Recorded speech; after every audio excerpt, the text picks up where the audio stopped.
Hey everyone, back again. As you can see here, I've got my initial lines masked off for the white section. I still got to do a little bit more masking. You know, I got to throw some newspaper down on the bottom just in case there's any drips or anything.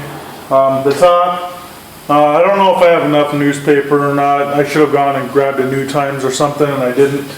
So I might just run a couple more strips of mask along the top. But like I said, on the bottom for sure I'm going to run like some sort of a skirt, even if I got to go use pieces of printer paper. But everything's going great.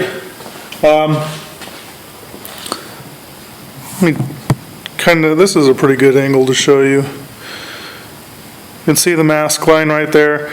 This took me about 4 hours to do, okay? It's craziness. 4 hours to make sure those lines were right. It is what it is though, you know. I could have gone over here and quickly laid out those lines and had them all squiggly and whatnot, but it's important for me for this thing to look spot on. So let me show you the other side. Well, first let me show you here. I'm using this top seam on the tailgate. So that was pretty easy to do the tailgate and judge from there. The bottom, I've got about a 1/2 inch from this seam down.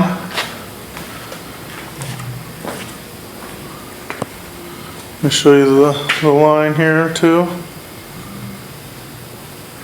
This bottom seam is at a bit of a rake. It's taller in the back and it gradually slopes down to the front. The reason that is because there's going to be a strip of red that starts out narrow on that side and comes this way and gets thicker. The bottom section of that red will be level, okay? On the top, there's going to be a very small 1/2 inch maybe strip of red, and it's going to come this way, and as it swoops down, it's going to get thicker, just like you see in the drawings. The tape lines are a little bit different than they are in the drawings, but I liked it this way better. So in the drawings, it covers a little bit less of the fender, on the front fender, than it does in this. So, and it's a drawing, so it's photoshopped image of my truck that was the way my truck sat, I don't know, 2 years ago, 3 years ago. So anyway, I like it. You know, to be perfectly honest with you, if you guys are interested, if you guys are Pathfinder owners, this black looks sick. With my wheels on here, and you know, even with the all-terrains on here, these wore out all-terrains, but with some, you know, some decent mud tires on here, this thing would just look sick, okay? Put all the accessories I have on there, the taillight guards, with the bumpers, everything. Come on now. Anyway, as far as the interior goes, I got a bunch of it back together. These seats and the interior was not in this. The dash was. That's going. That's going to leave here soon. The carpet, the seats, and all the plastics that I'm putting in here, all the seals, they're out of this truck, which is the 1994. One of the many reasons that I bought that. Mine had blue interior, as you saw on the dash. I hate it. Absolutely hate it. I think it's terrible, ugly. Can't believe Nissan even put that in there. They had a red color that was just as bad. So I'm going to be switching over to gray and a more modern dash. So that should be nice. It'll flow well with the white, black, and red. So anyway, I'm going to put you guys in time-lapse mode as I start actually rolling this stuff on here, and I'll get back with you guys as soon as I pull the mask off. I think I'm going to just do one layer. The reason being is that Monstaliner is typically supposed to be 2 layers, but there's already 2 layers of black on there. If I can get good coverage with the 1 layer, that's what I'm running with. Okay, so we'll see how it works out, and if it works out great, I'm pulling the mask off and we're done. Okay, so. And then tomorrow I'll mask everything off for the red, and we'll make this happen. Get this all wrapped up and finish putting it back together. So thanks for watching. I'm glad you guys are enjoying this. I'm getting a lot of feedback from people. A lot of feedback on you guys think that this thing's looking real sharp, and I have to agree with you. I think it's turning out great. As far as the texture is concerned, now that it's dry, let me kind of give you a little bit more of a close-up. My fiance kind of said it best. It's real similar to like a football skin. So not quite orange peel, more of a football texture. So it's not bad though, because this is kind of a satiny look versus a gloss and versus just flat. It's like middle ground, semi-gloss type look. It looks good, man. It really does. It looks sharp. I've seen a lot of people put bed liners, roll-on bed liners or spray-on bed liners all over the bodies of their vehicles. And I haven't seen one in person that looks anywhere close to this good. So definitely check out Monstaliner.com. You'll enjoy the products, man. I'm really happy with this, the way this is turning out. So anyways, talk to you guys in a second.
Hey everyone, so I'm back and got the white finished.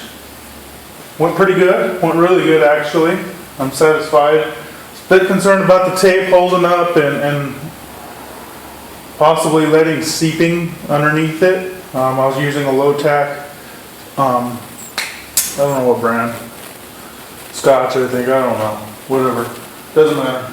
I was using a low tack painter's tape, and I don't know, I had to pull it away and put it back, pull it away, put it back while I was lining up the tape lines, and I was just really concerned that it was going to allow some seeping, and it did to a certain degree, but nothing to get overly concerned about. Matter of fact, I think it turned out really well considering. So let me show you a close-up. You know, I don't know if you can see it here. That's the extent of the seepage. I mean, we're talking about some really nitpicky stuff here. I mean, this is bedliner, for God's sake. So, you know, I can't expect a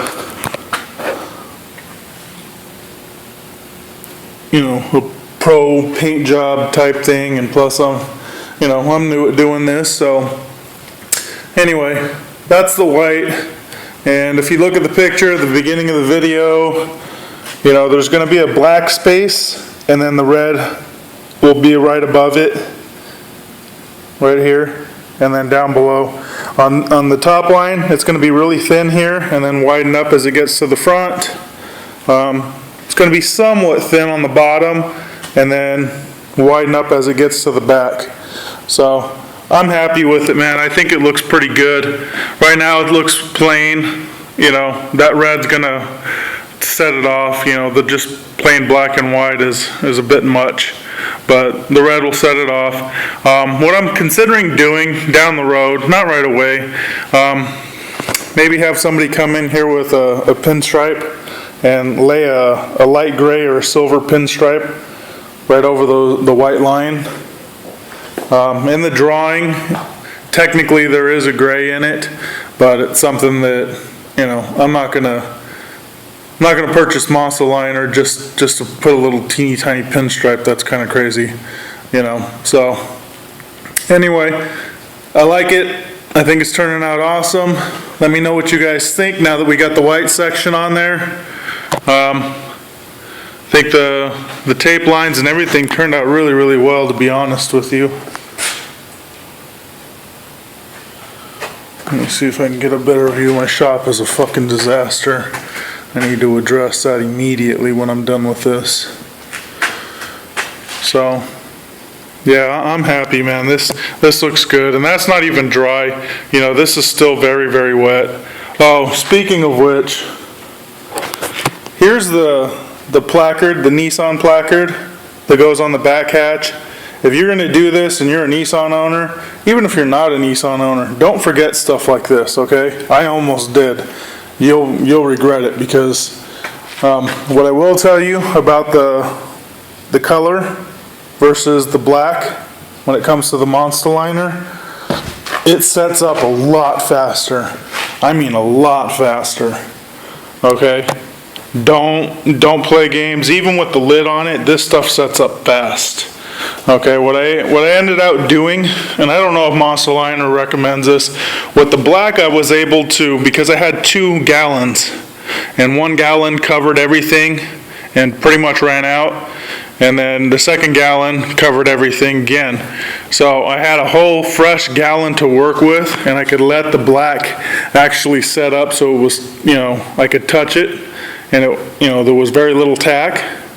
With this, because I only had 1 gallon, and I saw how fast it was setting up in that can, even with the lid on it, I didn't even let it dry to the touch. I just kind of let it tack up, threw another coat.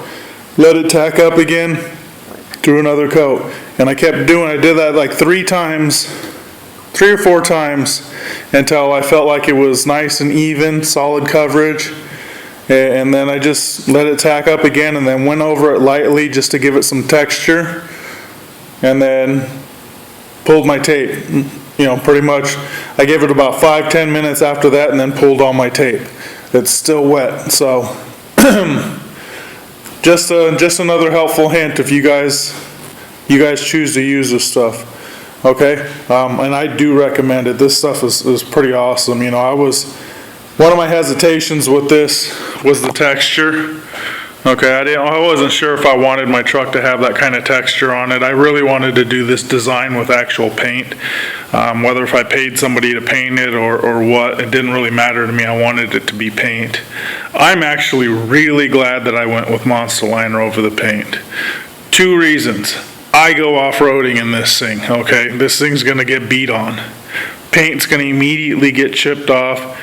Have problems with it when it comes to that, you know.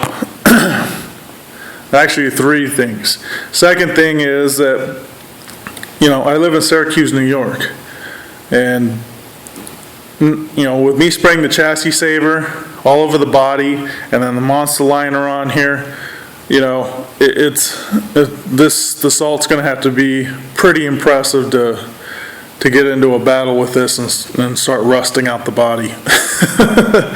I'm not going to say that it won't happen, but I'm putting up a fight with them, definitely, you know. The rust is going to have its handful fighting with me. You know, and 3, it just looks tough, you know. It really does. And it doesn't look tough in a grimy way. It looks tough you know, in a clean, tough way. Almost like a textured powder coat or something like that on like a bumper or something. You know, and I'm not comparing the textures to the same, but you know, you can go get a bumper painted, or you can get a bumper with like a textured powder coat. The textured powder coat just makes it look a little tougher. You know what I'm saying?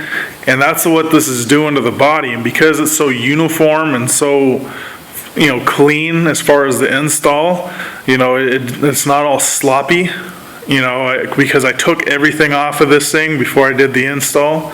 You know, it turned out great. it looks clean, it looks tough at the same time, and I'm really happy with it. So anyway, hope you guys are enjoying this. One more section of this video, and that's going to be the red, and then we'll continue on with just the Tale of Two Sisters builds. You know, there might be a few more Project Pathfinder, but it's not going to have anything to do with Monstaliner. It's going to do with the interior, maybe the dash swap. I know I'm going to modify the bumper because I've got a winch come in, and the other things on Project Pathfinder on the list of things that I wanted to accomplish. But as far as the Monstaliner is concerned, one more video and it's a wrap. So thanks for watching. Glad you guys are enjoying this. For those that are, like, comment, subscribe, check out alvarezmetalworks.com. Go like my Facebook page. The link is on my channel homepage. It's also on the top part of my website. What else? Oh, make sure you guys go check out Monstaliner.com. Check out Chassis Saver, especially if you guys live in a rust-prone area. Go like their Facebook page. I'll put all the links in the description. So anyway, I'll talk to you guys later. Thanks for watching.